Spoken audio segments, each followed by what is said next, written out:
இங்க ஒரு அழகான பையன் வேற ஒரு ஸ்கூல்ல இருந்து டிரான்ஸ்ஃபர் ஆகி வருவான். அந்த பையனுக்கு தான் இந்த பொண்ணு 3 வருஷத்துக்கு முன்னாடி லவ் லெட்டரும் கொடுத்திருப்பாங்க. தென் அந்த பையனுமே அதை ரிஜெக்டும் பண்ணிருப்பான். தென் இந்த பொண்ணுக்கு நடந்த எல்லாமே ஞாபகத்துக்கு வருது. தென் அந்த பையனை பார்த்ததும் ரொம்பவே ஒளிஞ்சுக்கிறா. தென் இந்த பையனுமே இந்த பொண்ணு கிட்ட வந்துட்டு குட் மார்னிங் சொல்லிட்டு இந்த பொண்ணு பக்கத்துல உட்காரவும் போறான். சடனா வேற ஒரு பொண்ணு வந்து அங்க உட்கார்ந்ததுனால இவன் வேற வழியே இல்லாம பின்னாடி சீட்ல உட்காந்துக்கிட்டான். தென் கிளாஸ் எல்லாம் முடிஞ்சதுக்கு அப்புறமா இந்த பொண்ணு தான் இன்னைக்கு போர்டு அழிக்கிற டியூட்டி.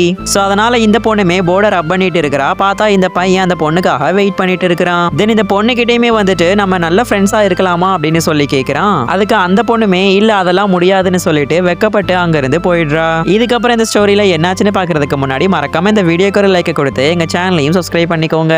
இந்த பொண்ணுமே அவ தங்கச்சியோட கிளாஸுக்கு போய் அவ தங்கச்சியையும் பிக்கப் பண்ணிக்கிட்டு அவங்க ஸ்கூல் பஸ்லயுமே ஏறி உட்கார்ந்துருப்பாங்க.